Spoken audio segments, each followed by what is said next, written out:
Fala galera, hoje nosso encontro é aqui, mais uma videoaula para vocês. E hoje vocês vão aprender como é que o osso ele cresce em comprimento. E por que depois de um tempo ele não cresce mais em comprimento. Mas mesmo assim, algumas pessoas aí quando fazem atividade física podem ter os ossos alargados. Por que a alimentação é tão importante? Consumir cálcio, consumir fosfato. Por que vitaminas como vitamina A, vitamina C, vitamina D é tão importante?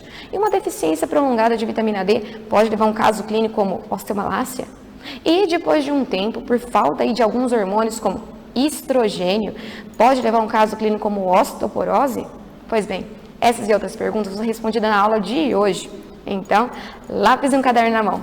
Tá aí mais uma videoaula. Roda a vinheta!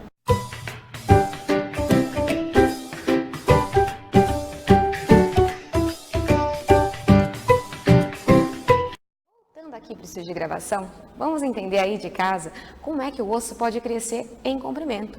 Para isso, é necessário que vocês tenham em mente que a cartilagem epifisial tem que estar presente. E aí, então, desenhar as zonas que o constituem, como por exemplo, a zona de cartilagem em repouso, a zona de cartilagem em proliferação, a zona de cartilagem hipertrófica e a zona de cartilagem calcificada. Vamos lá, então?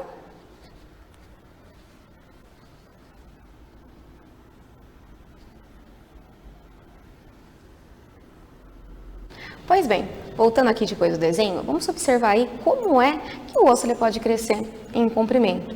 Para isso, então, foi necessário desenhar a cartilagem epifisial e entender quais são as zonas que constituem essa cartilagem. Olhem só, nós temos 4 zonas. Quando o osso, então, ele começa a crescer em comprimento, nós temos que entender o que acontece necessariamente dentro dessas zonas. Por exemplo, a zona de cartilagem em repouso. Por que repouso? Repouso é porque os condrócitos encontram-se dispersos, eles não sofrem qualquer proliferação. A função dessa zona de cartilagem em repouso serve apenas para unir a cartilagem à epífise do osso. Na segunda zona, que é chamada zona de cartilagem em proliferação, proliferação quer dizer o quê? Proliferação quer dizer que está em constante divisão mitótica. Olha só, como acontece aqui, ó. Então está se proliferando e aumentando muito. Mas em que sentido? No sentido da epífise. Já num terceiro momento, nós temos aqui, ó, a zona de cartilagem hipertrófica, que é a terceira zona, aqui representada em rosa. O que vai acontecer? À medida que eles foram proliferando, lá na segunda zona, eles começam a implantar a matriz extracelular. Essa matriz extracelular tem como função aí envolver, completamente os condrócitos. Chega um momento, aqui na terceira zona, que ele para a sua divisão e começa a aumentar em diâmetro, acumulando aí substâncias como glicoproteínas, lipídios, enfim. Então, aumenta em diâmetro para a sua divisão. Por isso é chamado, então, zona de cartilagem hipertrófica. Então, essa zona serve somente para aumentar o volume aí, dos condrócitos, que constituem aqui a cartilagem.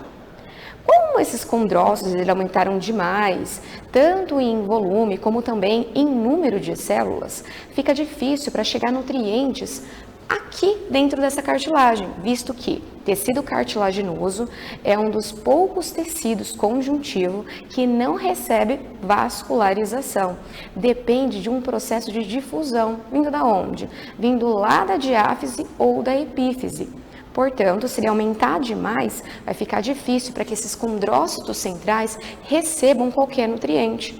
E ainda mais porque o meio aqui começa a se calcificar na zona de cartilagem hipertrófica. Então, chegando aqui na quarta zona, que é chamada de zona de cartilagem calcificada, o meio está calcificado. Dessa forma, os condrócitos eles entram em apoptose, que é uma morte celular programada. Eles morrem por falta aí de nutrientes, porque os nutrientes não conseguem se difundir nesse meio calcificado, porque o meio calcificou. Então, como os condrócitos estão mortos, acredita-se que seria então uma sinalização. Sinalização para quem? Para que os osteoclastos eles invadam a área aí, limpem esse tecido cartilaginoso morto e aí, na sequência, vasos sanguíneos presentes aqui na diáfise, bem como osteoblastos, implantem ali a matriz óssea. Então, basicamente, o osso ele cresce de duas formas. Ele cresce no sentido aí, ó, a cartilagem, ela cresce no sentido da epífise, porque ela se prolifera no sentido da epífise, e ela é substituída por osso no sentido da diáfise. Só que para vocês entenderem isso, é necessário que vocês saibam aí as 4 zonas, que seria a zona de cartilagem em repouso, por quê? Repouso porque os condrócitos não se dividem, estão espalhados, servem apenas para unir essa zona à epífise. Zona de cartilagem em proliferação, por quê? Porque os condrócitos estão se dividindo constantemente. Na terceira zona de cartilagem é que é hipertrófica, né? Na que não encontra-se divisão, elas estão aí aumentando em diâmetro e ainda assim eles têm a deposição de matriz extracelular e inicia a calcificação. Quando se inicia a calcificação, a difusão já se torna mais dificultosa, porque além de ter uma dificuldade por ter muitas células no local, soma-se aí também a calcificação do meio. O que vai agravar aqui na terceira zona. Por já estar calcificado o meio, os condrócitos entram em apoptose porque não chega nutrientes ali nesse meio calcificado. Então, os osteoclastos vão lá, limpam aquela região, retiram os condrócitos mortos para que os osteoblastos que estão aqui na diáfise, bem como os vasos sanguíneos, invadam a área e possam implantar matriz óssea. Só que chega um momento na vida em que essa cartilagem é substituída definitivamente por osso. E aí, então, você não vai crescer mais em comprimento. Só que existem fatores que atuam aí na modelagem do osso. Quem seriam eles? Por exemplo, tem os fatores minerais, como cálcio e fosfato. Existem também os fatores vitamina, como a vitamina A, que estimula aí, né, a atividade dos osteoblastos, a vitamina C, que ela atua na produção, né, das fibras colágenas, a vitamina D, que é importante para a absorção do cálcio lá no intestino. A falta da vitamina D, né, por um período prolongado, pode causar na infância o raquitismo. O raquitismo na infância pode levar aí, né, a um amolecimento dos ossos, uma deformidade óssea, bem como uma baixa estatura. A sua versão adulta chama-se osteomalácia, causando aí, né, uma certa deformidade óssea. Só que não vai interferir na estatura, até porque não tem mais a cartilagem epifisial. Um terceiro fator que atua na modelagem dos ossos, essa remodelagem óssea, é o hormônio. O hormônio do crescimento atua durante toda a vida do indivíduo. Se eu não tenho mais a cartilagem epifisial, vai atuar só no periósteo. O periósteo é a camada que reveste o osso, é responsável aí, né, por ossificar as fraturas e também ele é responsável pelo crescimento em diâmetro.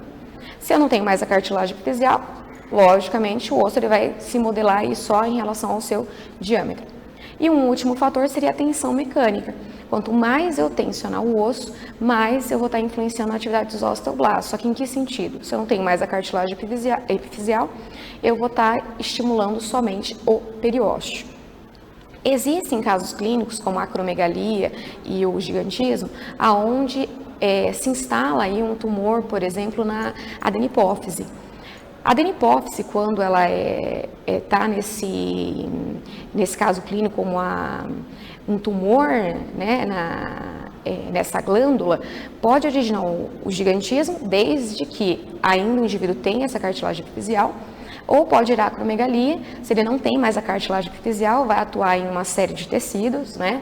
E no caso aí do diâmetro do osso, principalmente por conta aí do periósteo, ok? Então aí, né, o que seria essa remodelagem? Remodelagem óssea quer dizer que o osso, ele sofre uma deposição seguida por uma reabsorção. Só que essa deposição óssea, ela tem que ser superior à reabsorção. Porque se a reabsorção, a retirada do osso for superior à deposição, nós vamos ter um caso aí de osteopenia. O que seria isso? Onde a reabsorção do osso é superior à deposição. E se essa osteopenia for, no caso aí, uma reabsorção muito grande, pode dar um quadro de osteoporose, com os ossos porosos. O inverso da osteoporose é a osteopetrose. O que é a osteopetrose? É a deposição muito grande de osso. E pode levar a um grau de anemia e também pode levar a um grau aí de baixa imunidade. Por que isso? Porque o acúmulo de massa, de matriz óssea, pode levar ali, lá nas lacunas, pode se acumular nas lacunas, que tem aí a medula óssea vermelha, onde pode estar a medula óssea vermelha, prejudicando aí o funcionamento dessa medula. E a medula, como vocês sabem aí, né, ela é responsável pela produção de células sanguíneas, como glóbulos vermelhos, responsável pelo transporte de oxigênio. Existe uma diversidade de anemias, né? Um deles seria aí, a baixa concentração de glóbulos vermelhos. E pode dar uma baixa imunidade, visto que a baixa produção de glóbulos brancos pode dar origem aí, né, a uma baixa imunidade.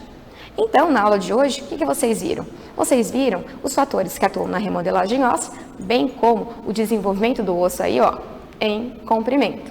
Então, se vocês gostaram da videoaula de hoje, não esqueçam, dê um like nos nossos vídeos e também curta o nosso canal. Aproveito para falar para vocês. Se inscreva nele, ativa o sininho para acompanhar as próximas videoaulas. Até lá!